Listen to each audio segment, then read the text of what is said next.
Olá pessoal, boa tarde.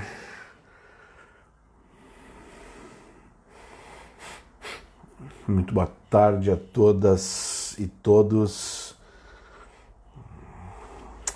que nos acompanham aqui no nosso Instagram do Escritório de Direito Social.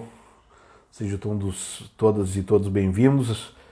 Aqui quem está falando é o Fernando Rubim, advogado do Escritório de Direito Social, área de Direito Previdenciário. Nós vamos usar aqui o nosso espaço no Insta do Direito Social para falar um pouquinho hoje sobre direito previdenciário e teremos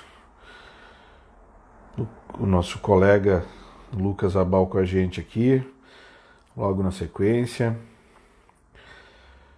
falar um pouquinho desse período aí, né, de coronavírus, de direito previdenciário em era de pandemia, de confinamento. Então, aos pouquinhos aí o pessoal vai entrando, não é? Nesse nosso horário que vamos tentar estabelecer das 14 horas aqui no Instagram, né? Cada um na sua casa, evidentemente. O escritório de Direito Social está fechado, a sua sede física, mas nós estamos home office trabalhando para você, trabalhando para os nossos clientes antigos, para os novos clientes que estão necessitando de auxílio na área do direito previdenciário, na área do direito do trabalho, né? E na área do direito sindical, na área do direito de proteção à mulher, tantas áreas no âmbito social que o escritório presta assessoria. Vamos chamar então aqui de imediato meu colega, meu sócio, Dr. Lucas Abal, para que possa me ajudar aí nesse bate.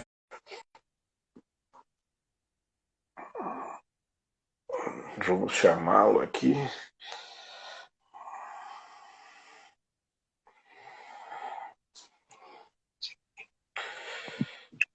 Fala, doutor Lucas, boa tarde.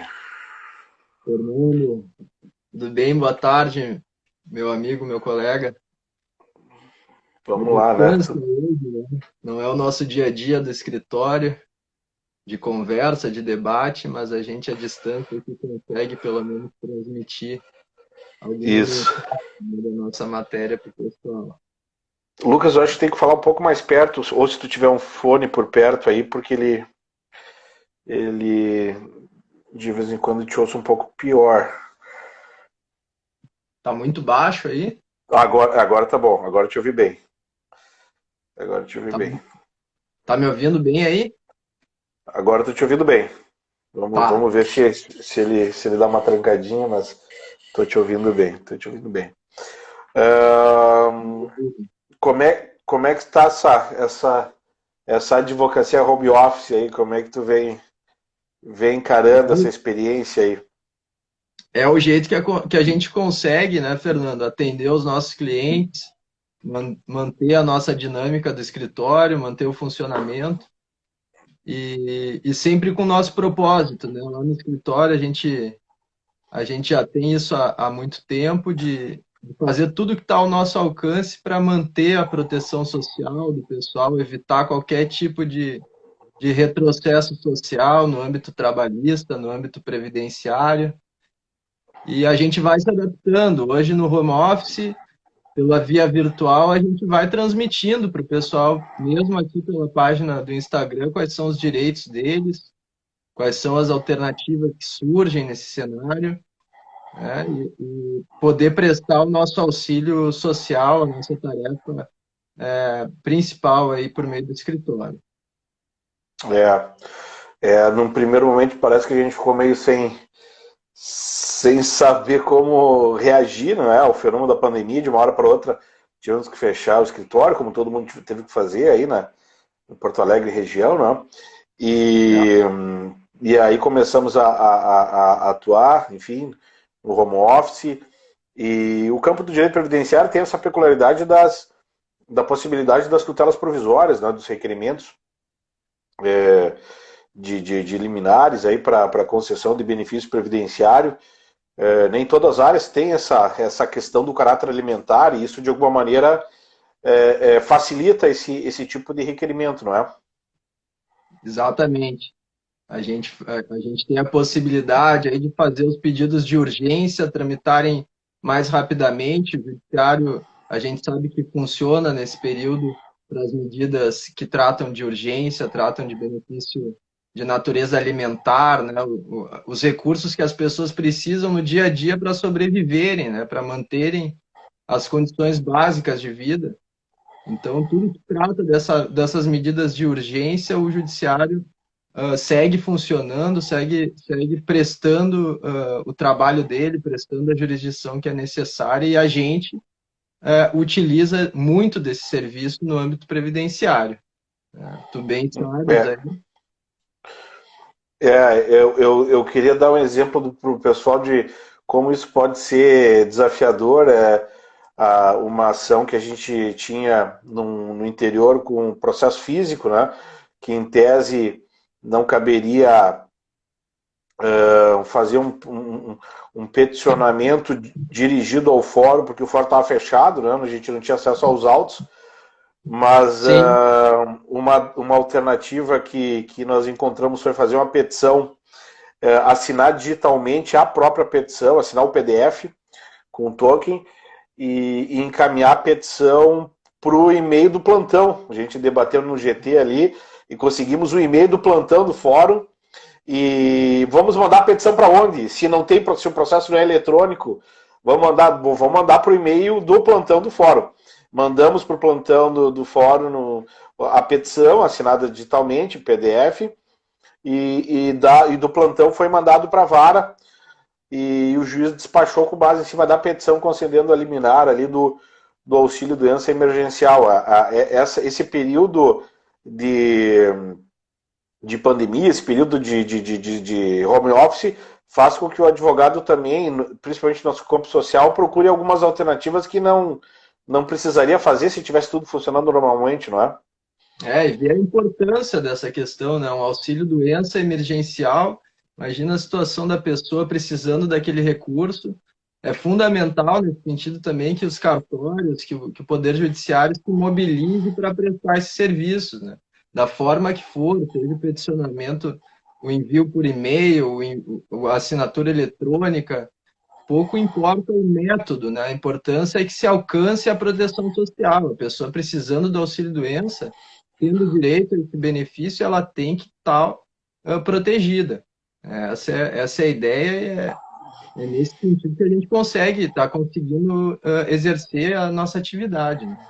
Uhum. Uma redução do que a gente falava assim dos formalismos do processo civil, especialmente no campo social, né? Que a gente pregava há tanto tempo e nas nossas petições também.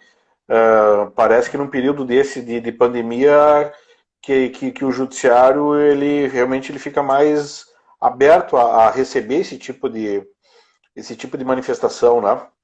Evidentemente que o judiciário não age de ofício, mas quando feito o requerimento de alguma forma, exatamente como tu colocaste, de alguma forma, né? Nesse caso até foi interessante porque a gente tem, né, no escritório do direito social, todo mundo tem o token, né? A gente tem como assinar a gente tem como assinar um papel qualquer, a gente tem como assinar esse documento, né, no PDF e encaminhar. Por exemplo, teve uma outra situação que a gente fez um acordo no processo com outro escritório, então a gente consegue fazer a minuta do acordo e assinar essa minuta e encaminhar e Exato. para garantir o direito do trabalhador, né?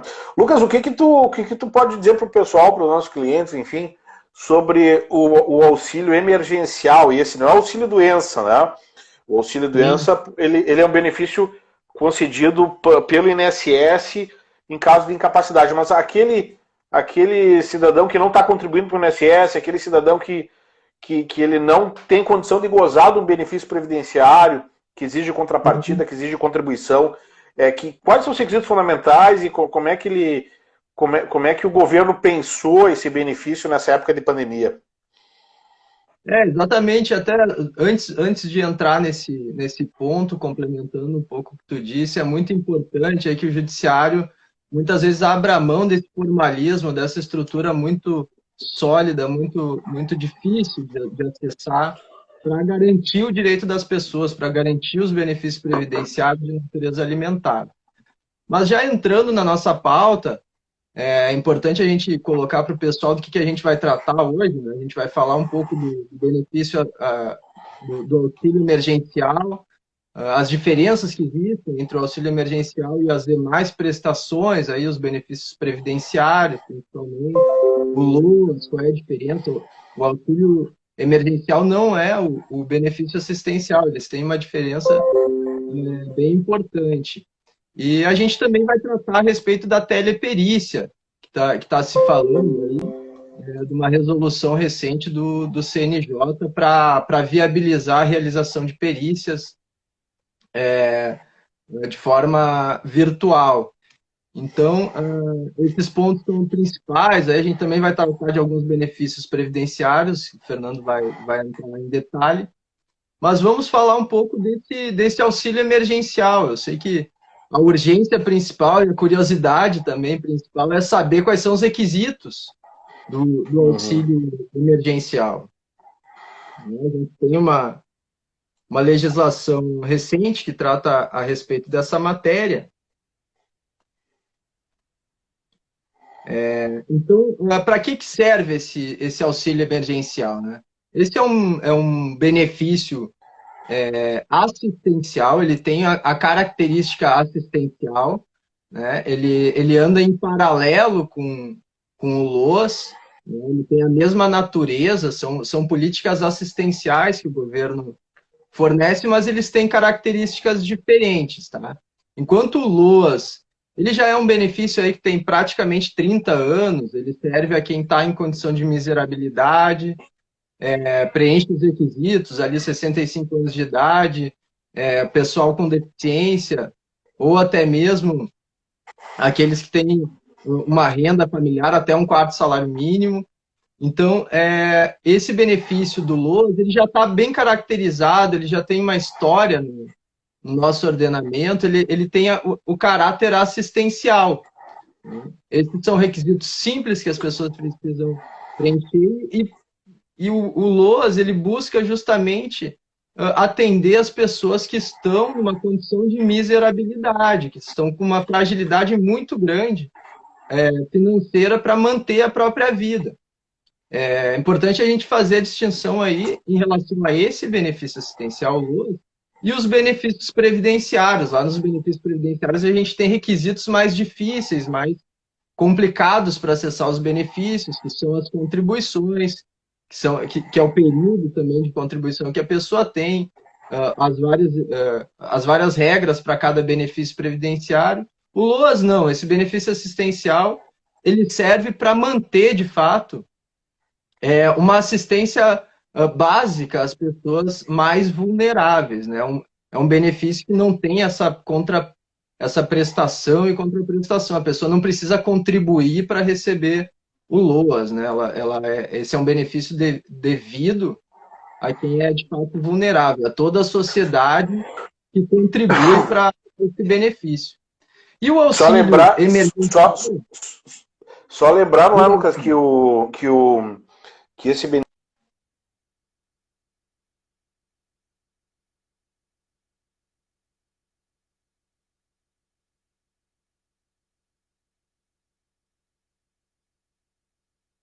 pedindo requerimento de benefício assistencial já há muito tempo, não é? Desde que presente a miserabilidade do idoso, a miserabilidade do deficiente. O deficiente também tem que ter uma incapacidade por 2 anos, isso feito via prova pericial, né? Mas é um benefício já há um bom tempo estabelecido, desde a década de 90, requerido contra o INSS, né? Agora, a novidade mesmo da pandemia é desse benefício emergencial, né? Exatamente. Então, o BPC, o LOAS, esse benefício de prestação continuada, ele já está estruturado, já tem uma trajetória aí de quase 30 anos, é uma política pública já bem estruturada. O auxílio emergencial já tem um recorte, um desenho mais específico, né? Ele serve para essa situação específica e foi desenhado para essa situação do coronavírus, né? Esse período aí em que a gente tem uma fragilidade social muito clara, né? Então, ele define o auxílio emergencial, ele é definido por um período de 3 meses, e ele tem o valor de R$ 600. Essa é a definição básica do auxílio emergencial, para essa situação específica que envolve a Covid-19.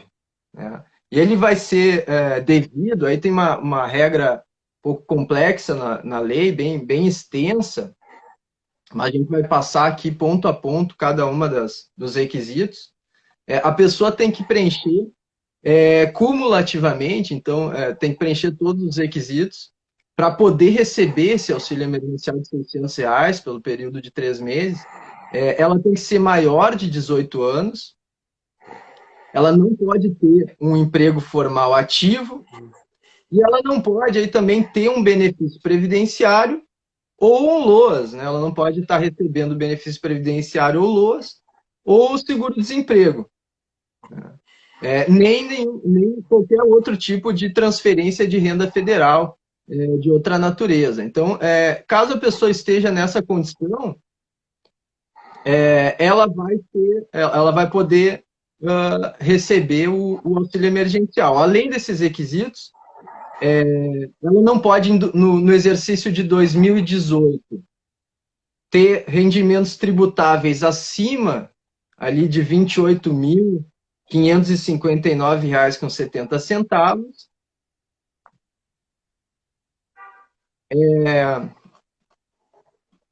Também ali se estende para o MEI, para o microempreendedor individual. Né? Então, a gente tem aí um benefício, esse auxílio emergencial, a gente consegue ver claramente que a mesma natureza do LOAS, é uma política assistencial, mas que ela se destina especificamente para esse período do coronavírus, para o pessoal que está numa condição de maior vulnerabilidade. Né? A gente viu, Lucas, isso. Diga lá.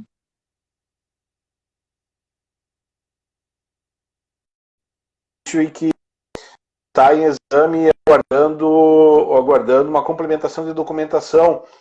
Isso é muito comum também nos processos judiciais, não é?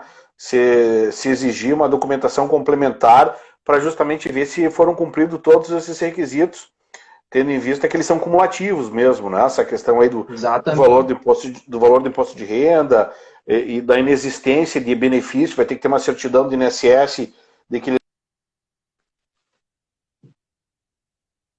porque o benefício... Está cortando a tua internet aí, Fernando. Repete o que tu falou aí, porque tu cortou. Que o requisito... Tá me ouvindo agora? Tô te ouvindo, vai lá. Tá. Não, que o INSS vai ter que, inclusive, emitir uma guia, uma certidão, melhor dizendo que não há benefício previdenciário assistencial em gozo, né? Até porque o benefício previdenciário assistencial, eles são benefícios de um salário mínimo, hoje, então, R$ 1.045, estaria acima dos R$ 600, que é do benefício do auxílio emergencial esse, né? Agora, uma pergunta importante seria essa, Lucas.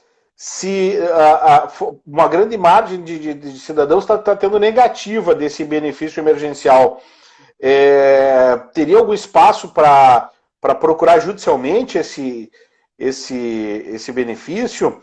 Eu vou te dar um exemplo de uma pergunta aqui de uma cliente que chegou, que ela não juntou imposto de renda porque ela era dependente. E por algum motivo aí o sistema não aceitou esse argumento dela, porque ela não apresentou o imposto de renda dela. Ela não tinha imposto de renda. Então não considera o benefício com base nesse requisito. O que poderia ser feito, o que poderia ser imaginado do ponto de vista judicial? Sem dúvida, há viabilidade aí da gente discutir a concessão desse benefício pela via judicial. Como benefício assistencial, a gente tem que prestar atenção no prévio requerimento administrativo. A pessoa tem que necessariamente ter feito o requerimento administrativo para poder reclamar qualquer violação a direito na via judicial, né, para entrar em juízo discutindo esse benefício. ele precisa do prévio requerimento administrativo. Aí a gente tem um aplicativo da Caixa Federal. A gente sabe que esse auxílio emergencial ele é praticado por meio de um aplicativo e por meio das instituições financeiras, né? Então, haveria sim a possibilidade da gente discutir judicialmente. O que é necessário é que a pessoa faça previamente o requerimento administrativo desse benefício. Passa por meio das instituições bancárias o pedido desse benefício. Eu acho que, claro, é tudo muito novo, essa questão aí da eventual negativa administrativa, necessidade de processo judicial, mas eu acho que o auxílio emergencial ele é tão diferente do benefício do previdenciário, do auxílio-doença e do próprio benefício assistencial do LUAS, que são benefícios que são requeridos no INSS, né? E tem o INSS no polo passivo, nos processos tradicionalmente na Justiça Federal, no Juizado Federal Previdenciário, que aqui, Lucas, estou pensando alto contigo, aqui seria o caso de se pensar numa ação contra a União Federal, de se colocar no polo passivo, não INSS. Exatamente. Não sei o que tu pensa sobre isso. O INSS, o que eu penso, aí pensando alto contigo, Fernando, o INSS é uma autarquia federal com autonomia financeira e administrativa e personalidade jurídica, né? O INSS responde pelo pagamento dos benefícios que ele tem compromisso de praticar.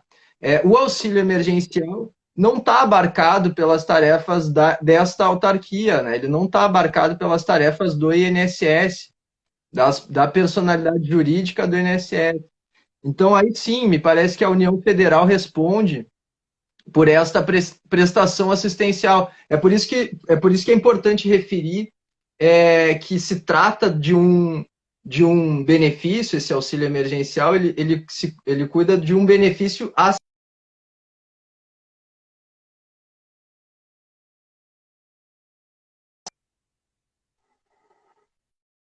auxílio emergencial, ele entra no escopo da assistência social como um todo. Ele é uma espécie de assistência social específica para um determinado momento, prestada diretamente pelo governo, não por meio de uma autarquia, como é feito por os benefícios previdenciários e os benefícios assistenciais, né? Não por meio do INSS. Então, aí sim, me parece que a União responde diretamente por esse benefício assistencial, por esse auxílio emergencial, né? Lembrando que a assistência social, como um todo, ela é uma garantia do cidadão, ela é uma garantia constitucional, ele é um direito de cidadania das pessoas, cuja responsabilidade é da União Federal, né? E o auxílio emergencial aí se encaixa. Então, sim, seria compromisso.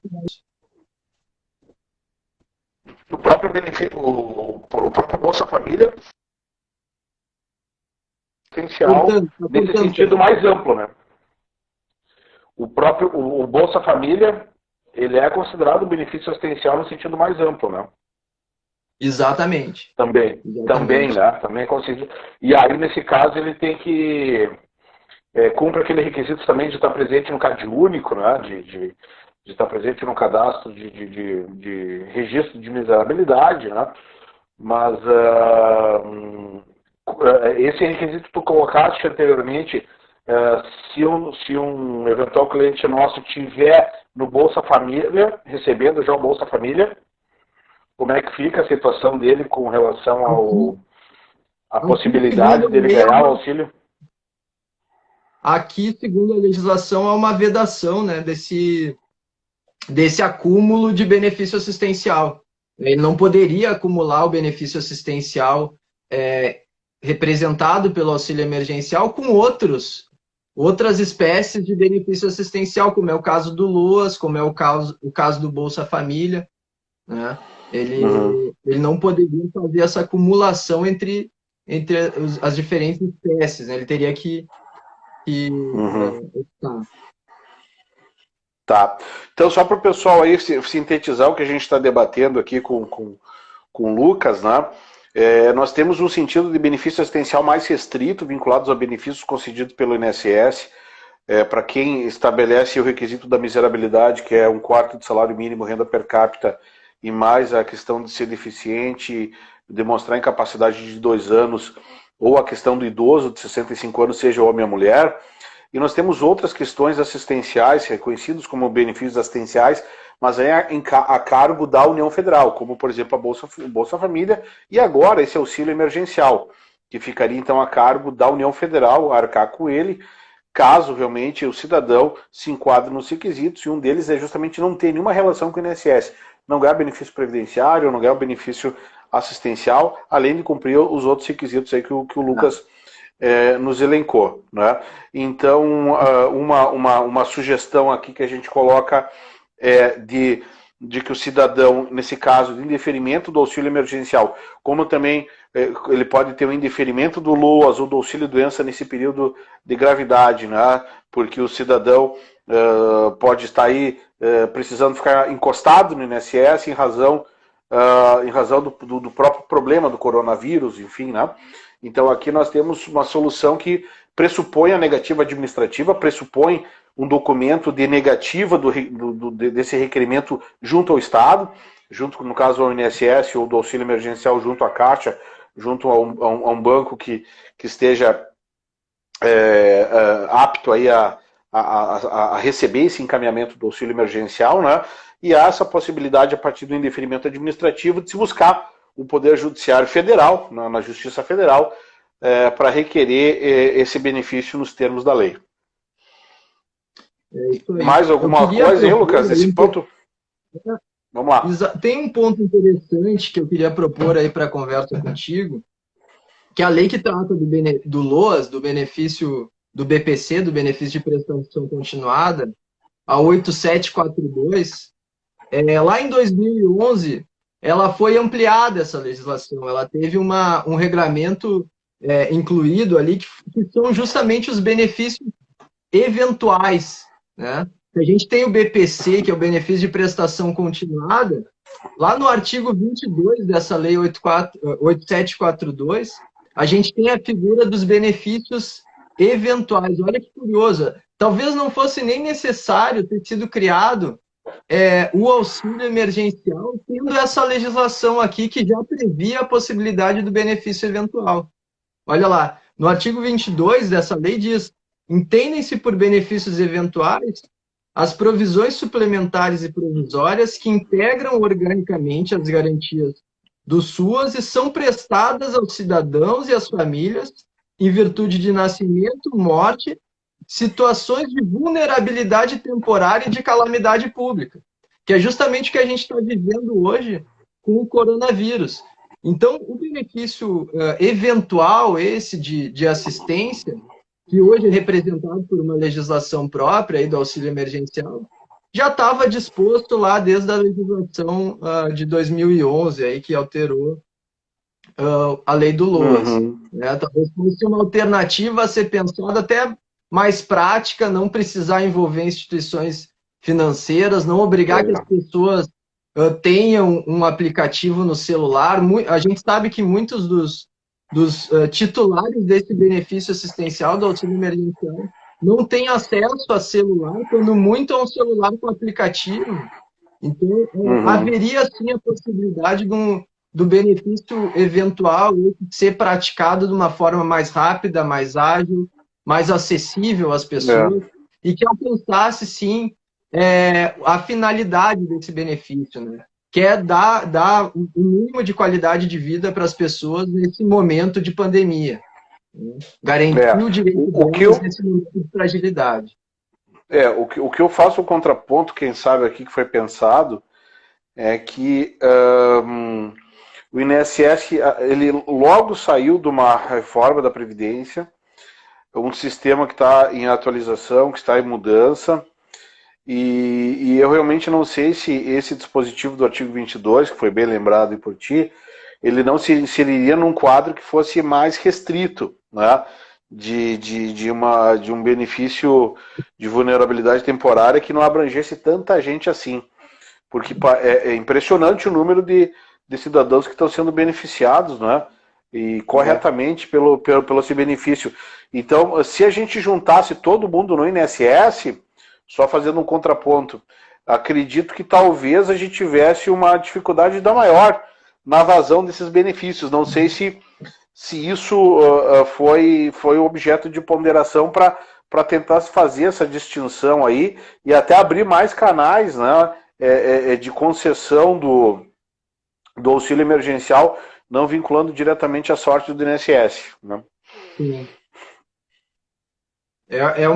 Pode ser essa uma alternativa de não terem levado a efeito essa regra, né? Justamente porque talvez traria uma sobrecarga aí a funcionalidade do INSS, mas também aqui me parece traria obrigações ausentes, tanto estaduais quanto municipais, né? Agentes federados, teria obrigação aí aos municípios e estados de realizarem essas atividades em cada um dos setores. Talvez fosse mais prático, né? Mas, enfim, hoje a gente tem aí o auxílio emergencial e esperamos que as pessoas tenham o acesso a que tem direito, né? A gente está vendo aí a dificuldade que todo mundo está tendo para alcançar esses benefícios. É verdade, é verdade. Muito bem, e com relação, já avançando aqui para o nosso segundo grande ponto de pauta, que seria a teleperícia, o coronavírus vem trazendo essa dificuldade que seria do contato do segurado do INSS com o perito, né, do INSS, e quem tem processo judicial também, o processo judicial com o INSS também tem essa dificuldade de ter o contato pessoal com o perito, porque realmente há o isolamento, e evidentemente que os peritos, como os médicos, a gente vê que realmente é uma profissão de risco, né? A quantidade de médicos, a quantidade de trabalhadores que estão saindo em afastamento por acidente de trabalho é bastante elevado, né? E então vem surgindo algumas alternativas que eu queria discutir contigo aí, que num primeiro momento, ainda em março, quando estava para se suspender os prazos processuais, começou a se falar em perícia indireta, que seria, para o pessoal entender, aquela perícia realizada nos processos judiciais e administrativos só com base nos documentos do segurado, só com base nos atestados, nos exames médicos, tá? Para concessão, então, aí dos benefícios por incapacidade. Mais recentemente, o CNJ, o Conselho Nacional de Justiça, emite uma resolução falando no conceito um pouco diferente da perícia indireta, que é o conceito de teleperícia, né? Um conceito de uma perícia que é feita à distância, com base nos documentos, mas também visualmente aí seria acessível enxergar o segurado, embora não possa tocar no segurado, mas possa enxergar o segurado, tirar algumas dúvidas diretamente, perguntando para o segurado algumas circunstâncias, né? E o Conselho de Medicina vem se colocando contra qualquer perícia que não seja feita pessoalmente, com contato físico, feita, digamos assim, em loco, né, pelo perito, no caso judicial, e pelo próprio perito do INSS na via administrativa. Não é? Essa teleperícia, Lucas, é o futuro aí das perícias judiciais do INSS ou ela se limita aí a esse período? Fernando, eu tenho olhado aí com um pouco de cautela essa questão. É bem recente a questão da resolução do CNJ. O que aconteceu, né? A gente teve aí a telemedicina desenvolvida com mais vigor a partir do distanciamento social. As pessoas não podem mais circular juntas, aglomeradas, enfim. É necessário que se evite a junção das pessoas, é necessário manter o isolamento social.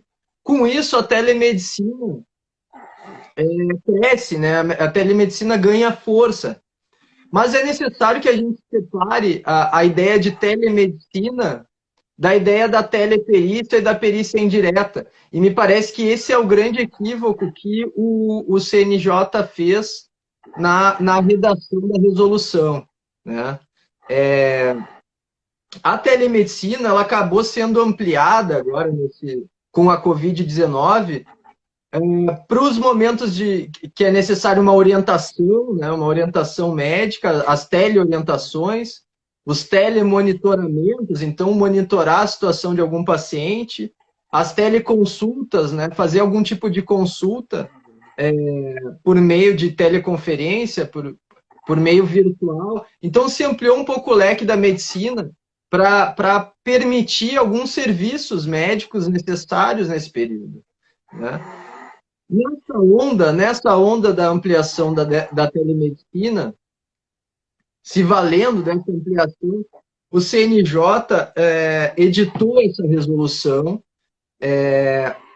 permitindo que as perícias judiciais, inclusive, fossem feitas por meio telepresencial, né? E aí sim o Conselho Federal de Medicina rechaçou essa iniciativa, já tinha emitido um parecer contrário, dizendo que, na verdade, isso pode romper um pouco com a ética do serviço pericial. Porque a perícia em si precisa da presença do segurado, precisa da presença do perito, ele precisa ver a pessoa, ele precisa analisar a condição dela, precisa medir batimento, precisa ver temperatura, precisa olhar para o paciente, né? Precisa sentir a situação. Então, de pronto, o Conselho Federal de Medicina rechaçou essa possibilidade da teleperícia, que não se confunde com a ideia da telemedicina, né? Que são justamente a possibilidade de facilitar o acesso do paciente ao serviço médico, né? Mas por quê? Aí que vem a minha cautela, Fernando. Uma das considerações que o CNJ faz para autorizar a telemedicina e é o único momento na resolução em que ele fala de benefícios previdenciários em espécie, nos considerandos, é o único momento em que ele fala de benefícios em espécie, é quando ele diz a respeito das revisões obrigatórias dos benefícios, né? Se a gente lembrar ali em 2017, os benefícios por incapacidade passaram a ter ali uma revisão obrigatória, né? Administrativa, seja o benefício concedido judicialmente ou o benefício administrativo, concedido administrativamente. Então, em virtude, esse é o único momento em que a resolução cita os benefícios previdenciários, em virtude, considerando a situação das revisões administrativas obrigatórias, o CNJ entende aconselhável a teleperícia, subvertendo aí a ideia da telemedicina. Me parece que isso pode ser interpretado de uma forma equivocada, pode ser a teleperícia, ela pode vir como um instrumento para retirar o direito das pessoas aos benefícios por incapacidade, mais do que um instrumento para facilitar o acesso dessas pessoas aos benefícios. Aqui eu lembro a própria manifestação do Conselho Federal de Medicina, que eles referem que para o Conselho Federal de Medicina é necessária a perícia presencial, e eles informam, deixa eu ver aqui, nas hipóteses dos benefícios que necessitariam, né, de revisão, essa situação dos benefícios que precisariam de revisão, a crise da pandemia deve vigorar por mais alguns meses, diz o Conselho Federal, período em que o juiz poderia conceder a implantação ou dilatar o prazo do benefício em caráter temporário, mediante seu juízo de avaliação, até que o periciado possa ser submetido ao exame médico pericial presencial. Me parece essa medida mais adequada. Seria uma tutela provisória. Mantém o benefício até que a pessoa possa ser submetida a uma perícia presencial tal qual ela tem direito. Né? Eu acho que um bom senso aí, no caso, o princípio da colaboração que a gente fala no processo civil, ela poderia ajudar no sentido do segurado não ser obrigado a fazer, né, essa perícia, digamos assim, uma espécie de perícia indireta, que seria a teleperícia, porque a gente tem que separar aqui aquele segurado que tem um pouco mais de condição econômica e vai ter uma quantidade vasta de documentos médicos capazes de demonstrar a incapacidade daquele outro segurado, que também é nosso cliente, que também, né, integra o escritório de direito social, que daqui a pouco ele não tem condição econômica, ele precisa do atestado do SUS, ele não tem esse documento rápido, esse documento não vem, e aí o ônus da prova no processo não pode recair sobre ele, no sentido dele não ter documentação e acabar fazendo uma teleperícia que o perito diga que ele realmente não tem elementos suficientes para concluir pela incapacidade, né? Acho que essa é uma distinção também que merece ser feita.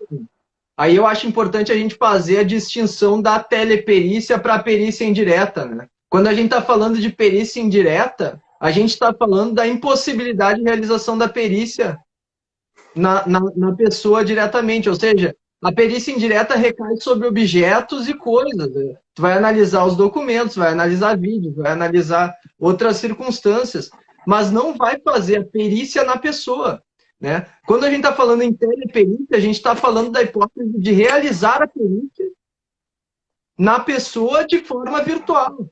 E aí sim, me parece que pode criar um problema maior do que a solução que se pretende. Né? Pode a pessoa vir a ter reconhecido a capacidade laboral sem que com isso ela tenha a condição de trabalhar por meio de uma teleperícia. Né? Daí não é a hipótese da perícia indireta, de analisar objetos, analisar coisas que envolvam a situação da pessoa. Sim, mas na teleperícia... eu não sei se eu vejo tanta diferenciação, porque na teleperícia, querendo ou não, tu vai vai visualizar o segurado, mas tu vai ter os documentos também. Tu vai ter condição de bater a documentação com a visualização ali do paciente e a colocação do quadro dele a partir dessa perspectiva. E agora, tem situações que a teleperícia não resolve. Quantos quadros ortopédicos nós temos, Lucas, que tem que ser feita na amnésia, exame físico mesmo, levantar braço, ver limitação, ver queixa de dor, poxa, né? Em casos aí de acidente de trabalho, especialmente aí os problemas lombares, cervicais, LER-DORT, dentro daquela sigla maior de lesões por esforços repetitivos. Desculpa te interromper, mas é justamente nesse sentido que tu está falando. Justamente o que tu está falando. Nessa hipótese, o perito tem que dizer expressamente que por meio da teleperícia ele não consegue tomar as conclusões. É isso que orienta a resolução do CNJ. Ele expressamente manifesta a necessidade de realização da perícia presencial. E daí se aguarda o momento em que for possível fazer. Mas quem sabe seja essa uma alternativa, né, do ponto de vista processual do procurador junto com a parte, né, se antecipar, dizer da dificuldade de fazer a teleperícia. Aí entra um outro elemento importante que o nosso escritório sempre teve um cuidado muito grande, que é a presença do assistente técnico, sempre que possível, né? O perito assistente já está nomeado desde a petição inicial.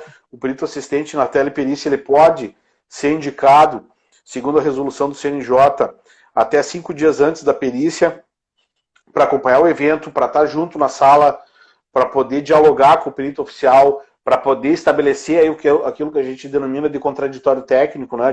O enfrentamento técnico entre o perito oficial e o assistente. Então, em algumas circunstâncias, quem sabe, o próprio assistente técnico que já acompanha de longa data o segurado pode justificar, auxiliar, fazer algum requerimento no sentido da dificuldade que é, naquele caso concreto, ser feita a teleperícia e de se aguardar, então, para o momento posterior, a realização de uma perícia normal, quando as coisas voltarem, né, à sua normalidade. E quem sabe até lá, diante de alguns elementos que indiquem para incapacidade, seja possível requerer o benefício do auxílio-doença. Nem que seja esse auxílio-doença emergencial de um salário mínimo, de que trata aí, não é, toda a regulamentação da Covid. Essa seria uma alternativa. Não receber o benefício integral do auxílio-doença que o segurado teria direito, mas pelo menos receber um auxílio-doença emergencial até que seja feita a perícia física, até que se retome o estado normal das coisas, desde que também houvesse alguma justificativa para não ser feita ou não ser ideal, né, a teleperícia. Aí também, em relação ao assistente técnico, tem há um prazo para que a parte indique o assistente técnico, e já que o meio é virtual, nesse sentido também vai ser. Ele vai ter que disponibilizar o endereço eletrônico do assistente técnico e o celular do assistente técnico para viabilizar a realização dessa atividade.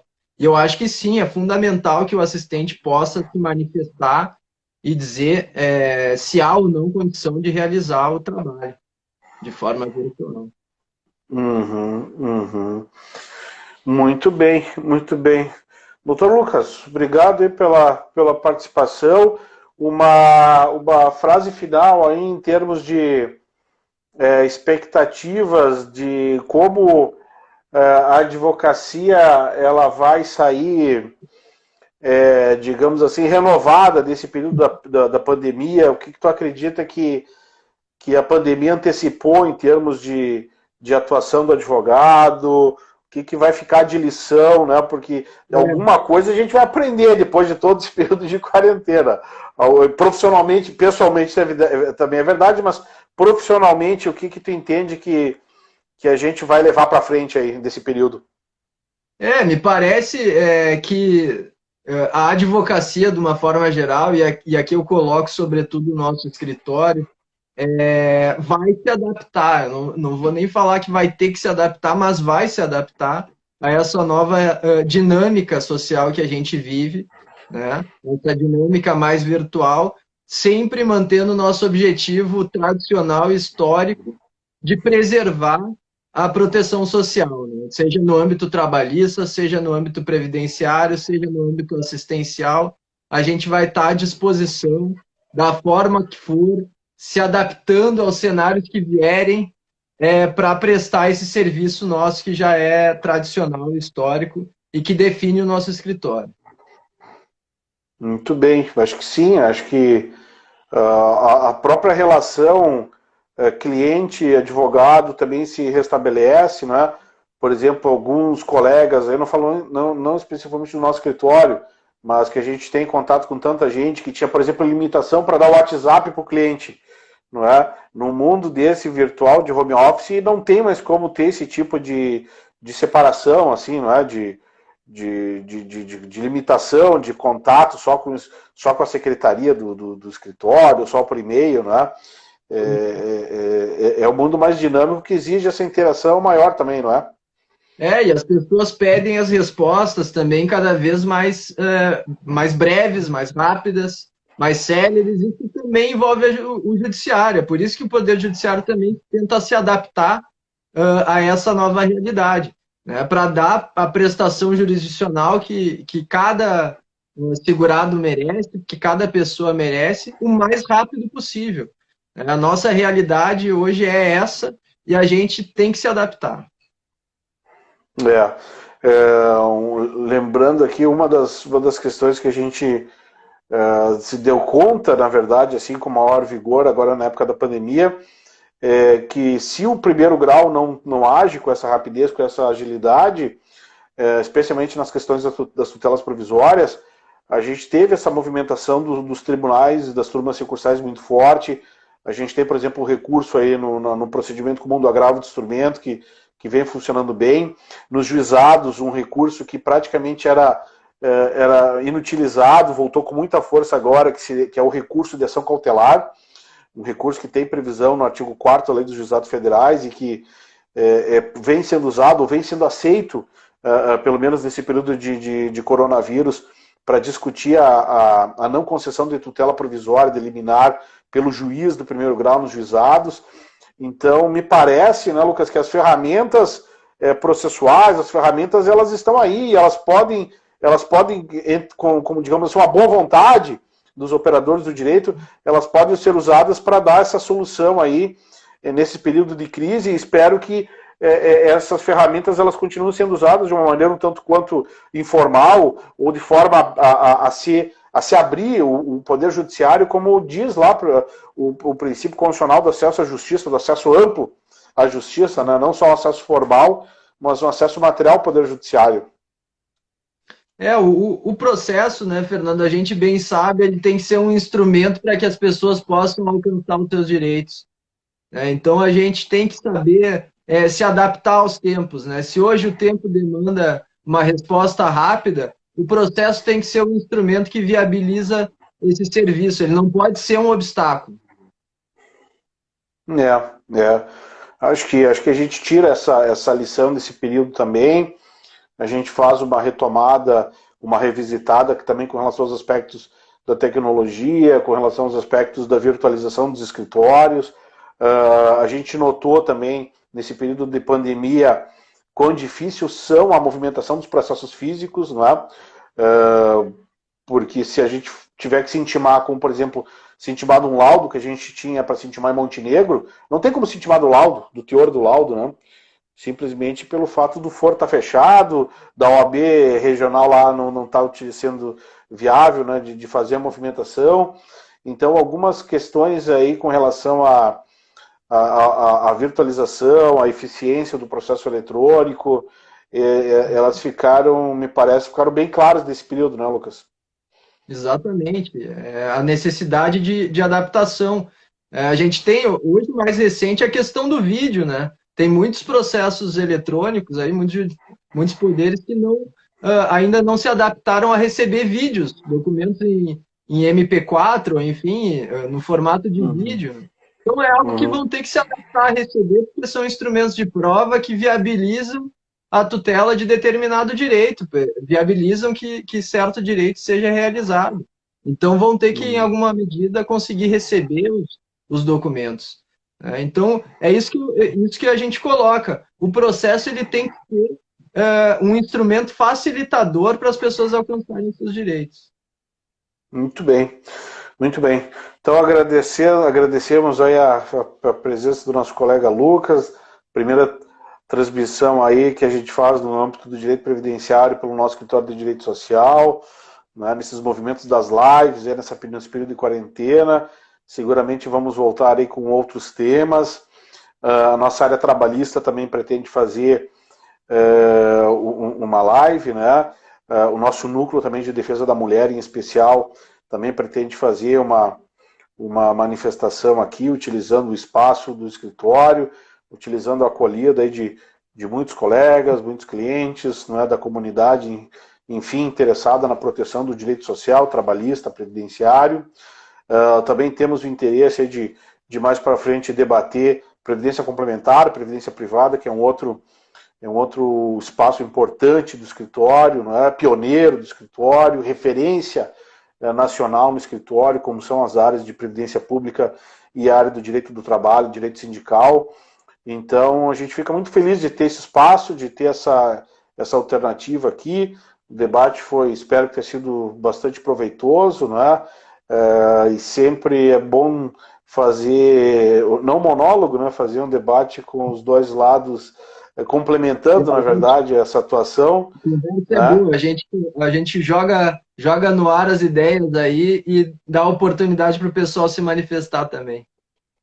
Exatamente. A gente também vai pensando e vai refletindo em como fazer uma advocacia melhor e como efetivar os direitos dos nossos clientes da melhor forma possível, porque sempre é um desafio, né? Sempre é um desafio vencer no campo social, mas o escritório tem lado, sempre defendeu o trabalhador, o empregado, em conquistas sempre legítimas, né? O escritório é muito responsável nessa análise da documentação, nessa análise ética dos materiais que são trazidos, e pode ter certeza que o que a gente encaminha aqui realmente passou por um crivo importante. O escritório tem essa preocupação também com os assistentes técnicos, né? Em que a gente tem aí colegas que também prestam essa assessoria médica em muitas causas de ordem física, de ordem psíquica, né? Muitos quadros de ordem psíquica, mental, depressiva, em que também a gente presta de alguma maneira uma assessoria completa, não só do ponto de vista jurídico, mas também do ponto de vista médico, clínico, né?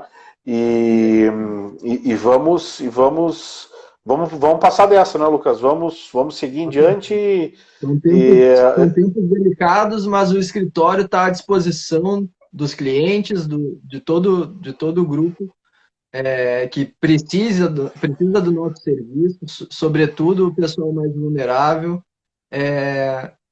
para poder prestar todo o auxílio que a gente tem condição de oferecer. Muito bem. Então, esse foi o Dr. Lucas Abal, eu sou o Fernando Rubim, não é? Nós temos aí as nossas redes no Instagram, no Facebook particulares, o escritório tem o seu arroba escritório de direito social, não é? Qual que é o teu, Lucas? O arroba? Lucas Abal Dias, o nome completo, Lucas Abal Dias, arroba Lucas Abal Dias.